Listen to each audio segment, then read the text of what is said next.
Hey everybody, Hoosier Jedi here with another review for you. This time I'm reviewing the Smuggler storyline from the game Star Wars: The Old Republic. Um, I've been playing this tour since the very beginning, and the Smuggler is one of those classes that I started off and I got maybe to about level 17 or so, and honestly, I was really not too happy with Corso as a companion because back then he still had the harpoon gun, and even though the Smuggler is pretty much designed to fight at range for the most part, he was always using that to haul guys over to us.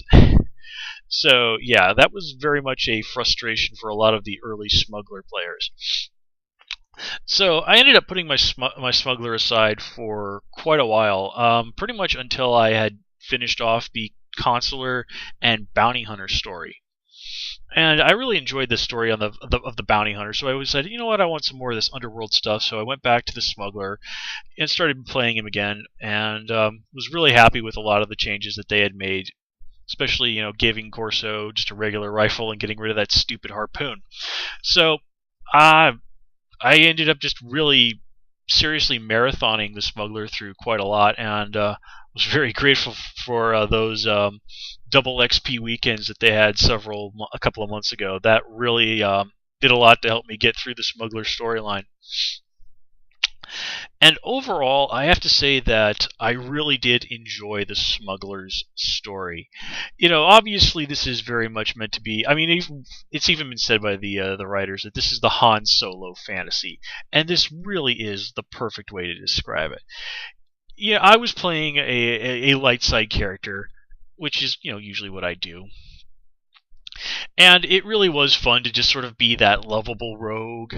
To sort of start off, at least in my mind, I kind of pictured my character as being somebody who really didn't care one way or the other and just wanted to make money, but slowly found themselves pitching in against their better judgment and slowly coming to the realization that events in the galaxy could not be ignored, and that slowly but surely just flat out just embracing uh, fighting fighting the good fight while still looking out for number one most of the time. I mean, it was really a fun journey that way. And I gotta say, Maurice Sterling, who does the voice of the male Smuggler, did an absolutely fantastic job. And I love the way the writers did this because there's just like so much stuff the Smuggler does and says that is just absolutely hilarious. I actually think my favorite one was where he's talking to a militiaman on Tatooine and having just trained them, in order to help out the folks on Tatooine. And the Smuggler will say to the guy, if you come across any contraband, don't try and deal with it yourself. Contact an expert. Here's my hollow frequency number. And the militiaman goes, I don't think I'm supposed to do that. I mean, just absolutely hilarious. And one of the strengths, I think, in the Smuggler's storyline is they start you right off, like they kind of do in the Trooper or the Bounty Hunter storyline, is at the very beginning of it all, they give you an enemy. And they do it even earlier than anybody else here in the Smuggler storyline. They give you Skavik when he steals your ship and leaves you stranded on Ord Mantell.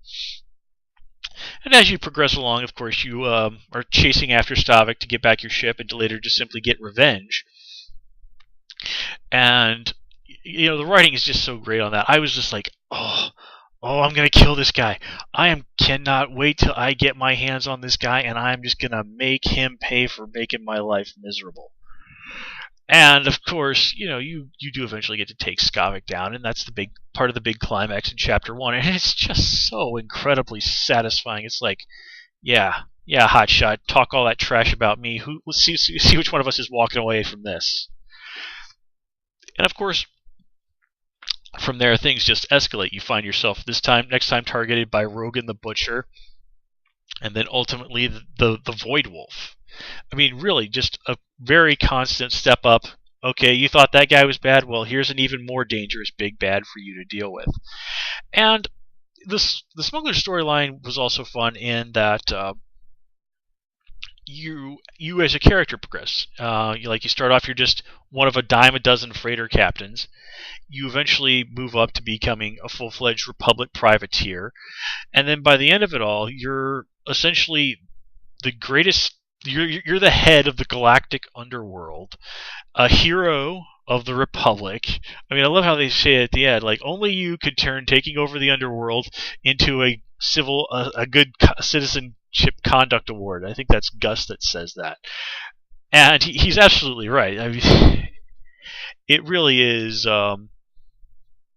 It is really a very noticeable contrast, but that's really what the Smuggler storyline portrays so well. Is somewhat how the seedy side of things impacts on the more squeaky clean side of the Republic. And of course, you get to see a lot of the less than noble individuals out there in the Republic, too. And speaking of such individuals, let's talk about the Smuggler's faithful companions. Now, we start off with Corso Riggs. And Corso, despite the problems with the mechanics with him earlier, I actually ended up liking Corso quite a bit. I actually used him as my most frequent companion. Simply because it's really easy, if you're playing light side, to get Corso to level up and to like you. Now, Corso's story in and of itself, I thought it was okay. Yeah, a lot of it is him dealing with, the fact that his family has been killed in the Ord Mantell Civil War, and his growing relationship with the captain, who, of course, as playing as a male, Corso seems to, in my book, look to sort of like an older brother, a little bit of a mentor figure, but again, very much that older brother figure. And then you get to the sort of his personal story where he does find and wants to track down his cousin, who's, to the best of his knowledge, the only blood relative that he has left, and she, to his disappointment, has become a criminal and has really resigned herself to always being a criminal, never being able to do anything better with her life than that. And it's actually genuinely sad to see Corso walk away from her. Like, I tried to get through to her, but I don't think it worked. I really do have no more family left. And of course, one of the great themes of the Smugglers storyline is how the Smugglers crew, more than any of the other folks that you really band together with, I think, in any of the other stories, really do come to form a family. Bodar, I keep wanting to call him Zalbar. Bodar says that his family was killed by the Trandoshan slavers, and he, in a very serious inversion of the Wookiees, does not look upon a life debt to someone who saved him as necessarily a good thing. He just simply views it as another form of slavery.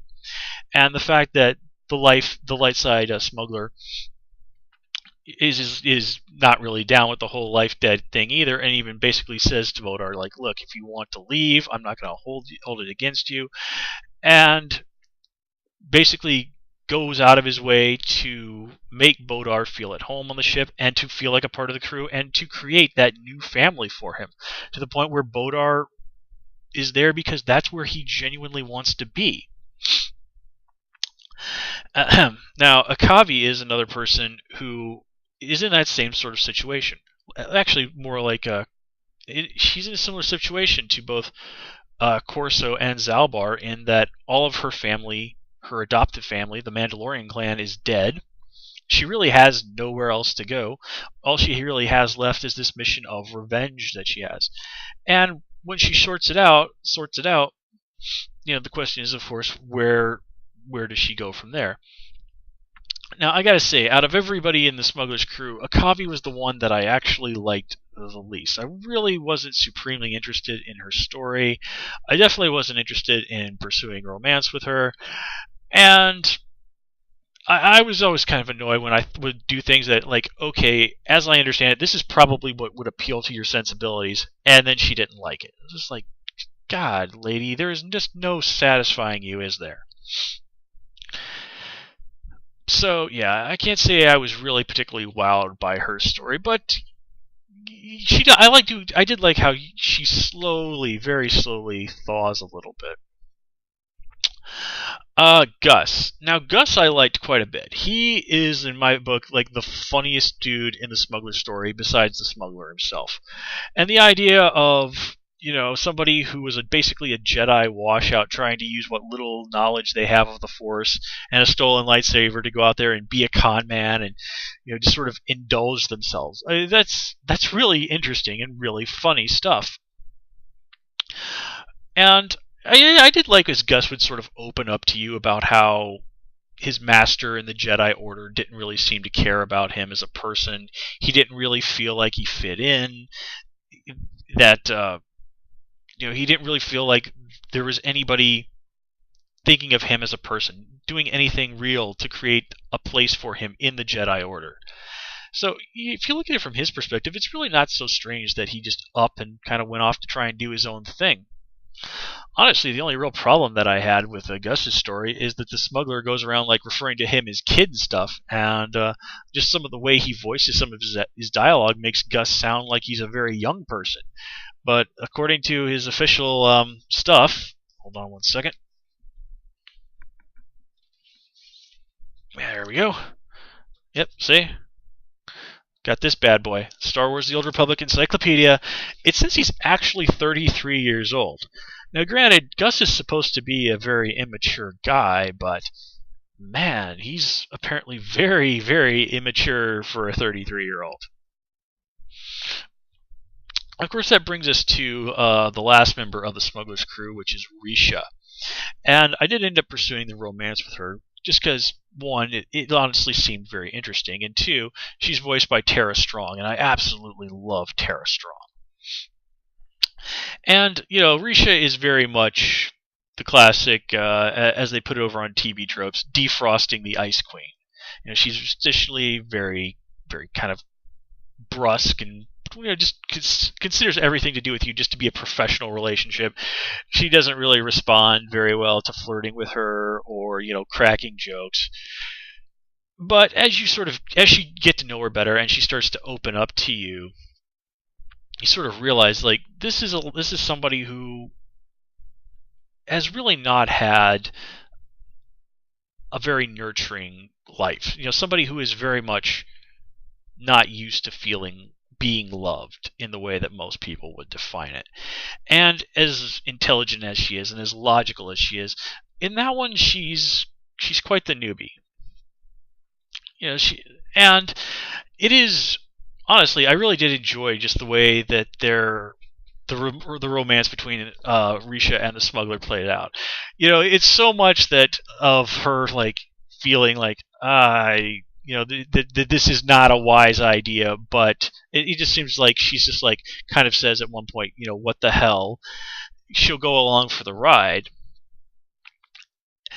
But when the whole political situation of her becoming queen of her home planet arises, and she's dealing with the idea that she may have to enter into this political marriage with this guy in order to become queen, and this guy is, by all definitions, a good-looking, rich, and genuinely nice person, she has to deal with that, and then how she feels about the Smuggler.